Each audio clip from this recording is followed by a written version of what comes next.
shirka urusha ayaa guuliyay safgarad nabadgelyo kusoo gabagaboobay shirweynahan oo mideeya beel ka mid ah beelaha dega galbeedka Ceelafina gobolka Sanaag gaar ahaan deegaanka Laasgalool ayaa waxa xiritaankiisa ka soo qayb galay ergooyin aad u tiro badan oo iskaga yimid daafaha gobolka Sanaag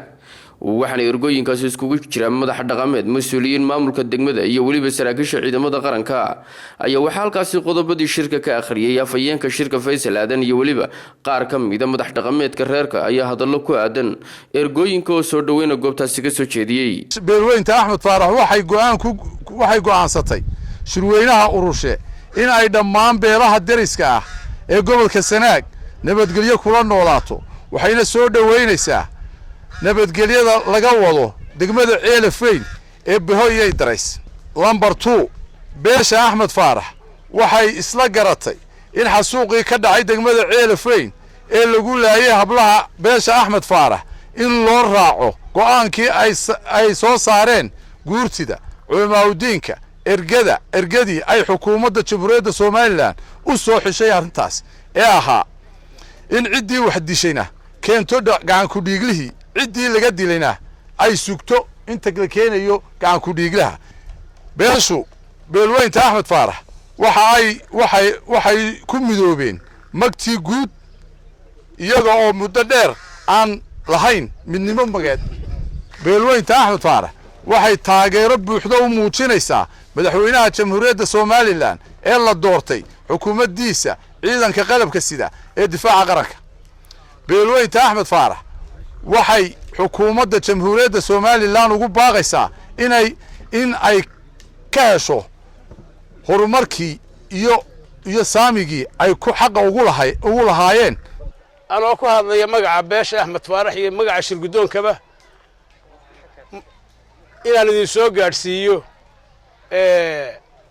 mahadnaqa iyo sharafka aan la siiseen ee aan noogu timaadeen idinku annaga la sharfaya baan anigu dee u kacay waxaanu diyaar u nahay oo aanu halkan isugu nimi go'aankii halkaa ka soo baxay ee la akhriyay shirkana waa shir nabadgelyo loogu fadhiyay nabadgelyadii hore lagu baaqayna waa lagu taageeray oo waanu ku taageersanay waanu ku midownay goobtan iyada Laasgalool tolkayana waanu ku maqashiinay iyo gobolka Sanaagba iyo xukuumadda Soomaaliland midowgaanu midownay waana ku mahadsantihiin gudoonka naga soo gudoonteen ee aan noogu timaadeen sidoo kale ergooyinka soo ajibay madashani oo iskugu jira boqorro salaadiin cuqal ayaa iyana dhankooda mahadcelin iyo duco dardaaran aad iyo aad baa mahadsantihiin ilaahay waxaan ugu mahadnaqaynaa subxaanahu wa ta'aala guushana keenteen ee nabadgelyada ee barwaaqada ee midnimada tolka ah waxaan kala oran midnimada haydin raacdo wixii la idin ku leeyahay aad iska bixisaan hadda wada bixisaan ducada iyo wanaagga iyo quruxda ku dara tolkana hadii aan laba leeyahay eedihiisa yareeya aad iyo aad baa mahadsantihiin wassalaamu calaykum aad iyo aad waxaan halkan uga tahniyadeynaynaa beesha Axmed Faarax ee sida wanaagsan shirkooda u qabsaday ee u midoobay waxay ka dhigan tahay biciido midoobay Axmed Faarax oo midoobay waxa ka dhigan yahay biciido midoobay markore waxaan aad salaan kal iyo laaba salaamaya beesha Axmed Faarax ee shirkan qabatay beesha Axmed Faarax ee shirkan qabatay waa salaamaya dhammaantood salaadiin boqorro uqaal waxgarad waayaarad gudoomiyayaal haween dhalinyaro dhammaantood waa salaamaya wixii hadday taaliya hadday turantay waa tolay looga kala tagee haddaa midowdeen meeshaynu ka furfuranay hadday nahay biciide Axmed Faarax bay ahayd haddaa midowdeen Axmed Faaraxow annana waa midoobaynaa waayo sababtu tahay madax meel kama sarreyso ilaahay ha barakeeyo ilaahay shirka ha barakeeyo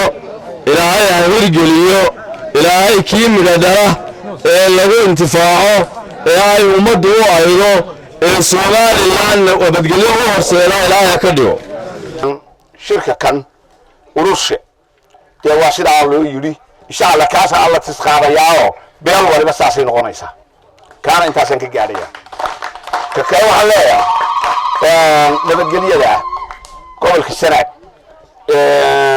horena uga socotay ee loo waday oo degmada Cirif ay ka socotay halkana ka laga waday baad iyo mar labaad iyo mar saddexaad baa soo dhaweynay beeshan Axmed Faarax ee qabatay ururiye ilaahay waxa ka rajaynaya ilaahay raxmaanka waxaan ka rajaynaya mar labaad iyo mar saddexaad ba in ilaahay idin ururiyo oo sidii aad ku tala gasheen iyo si ka badan ba ilaahay idin ururiyo beesha Axmed Faarax ee shirkan ururshe nagu soo macsuuntay noogu maantana aad iyo aad baan ugu mahadnaqay wuxuu noqon doonaa shirkii dabciin dhan nooca yeela tahay iyo gobolka nabadka saxan aflaana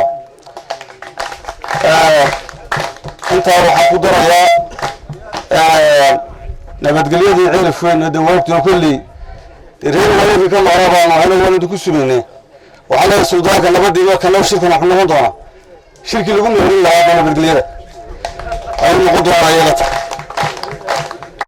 gabagabadiina waxaa hadalka soo afmaray Suldaan Saciid Yuusuf Xaaji Ducaale iyo waliba maarayaha guud ee madbacadda qaranka Jamhuuriyadda Soomaaliland Maxamuud Raage Ibraahim oo madashani ku sugnaa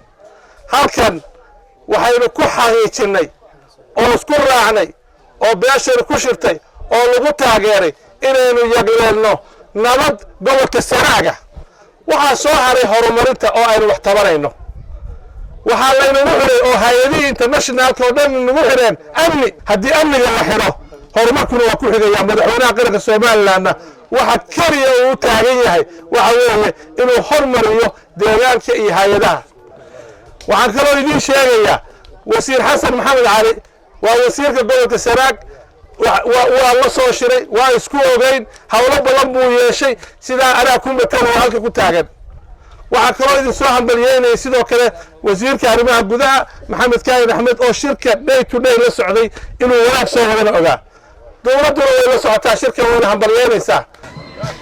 waxa maqlayseen go'aamadii shirka ka soo baxay ee nabadgelyada lahaa ee daris wanaagga lahaa ee aan ku dhawaaqnay ee aan nala qaadateen iyadana aad iyo aad baan idinku mahadnaqaynaa waxay beeshan u qaadatay oo la og yahay shirkii ugu dambeeyay ee lagu gabagabeeyay Cirif weyn ee dawladdu iyo madax dhaqameedku iyo culimada diinta Soomaaliland ay qaadatay inaana nabadii jabinay beesha Axmed Faarax ay halkeedu u hayso gacan dhaafna aanay samayn waanu sii xijin doonaa insha Allah halkan idinka sheegaya hareerahayga waxa taagan madax dhaqameedkii reerka oo aan kala maqnayn xagga dambe waxa naga fadhiyo culimadii midnima naga muuqata gacmaha isqabsada taaga soo midnimaaha soo marxaati kama reer Soomaaliland wixii naga jooga alxamdulillah wa maxamed suuta telefishinka qaranka Soomaaliland Cirif weyn